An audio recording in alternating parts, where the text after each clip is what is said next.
সেনাশাসক এরশাদের পতনের পর জাতীয় নির্বাচন আয়োজনে তৎকালীন প্রধান বিচারপতি শাহাবুদ্দিন আহমেদের নেতৃত্বে গঠন করা হয়েছিল তত্ত্বাবধায়ক সরকার। দেশের মোট 4টি নির্বাচন অনুষ্ঠিত হয়েছে এমন সরকারের অধীনে। জাতীয় ঐকমত্য কমিশন যেসব মৌলিক ইস্যুগুলো নিয়ে রাজনৈতিক দলগুলোর সাথে আলোচনা করছে তার মধ্যেও আছে তত্ত্বাবধায়ক সরকার ব্যবস্থা পুনঃপ্রতিষ্ঠা করা। এ বিষয়েও একমত হয়েছে দলগুলো।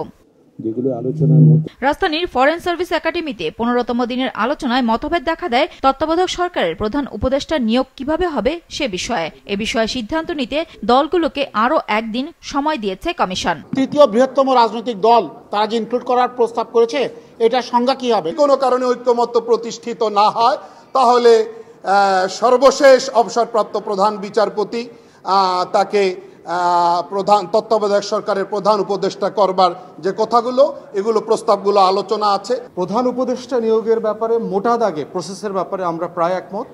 আর বাকি উপদেষ্টা যে কয়জন হবেন 15 জন, সেই 15 জন নিয়োগের ব্যাপারে কি এই একই বাছাই কমিটি মতামত দিয়ে ঠিক করবেন, না এটা পুরোটা এখতিয়ার আমরা প্রধান উপদেষ্টাকে দিয়ে দেব? এখন পর্যন্ত প্রস্তাবনা হচ্ছে প্রধান উপদেষ্টাকে দিয়ে দেওয়া।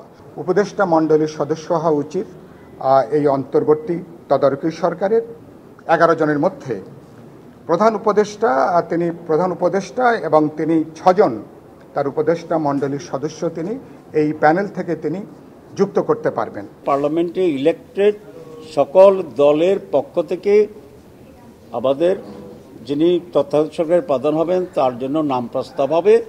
সংখ্যা 1 হতে পারে, 2 হতে পারে। আজকে একটা ড্রাফট মোটামুটি সবার মতামত প্রেক্ষিতে ঐকমত্য কমিশন থেকে প্রণয়ন করা হয়েছে।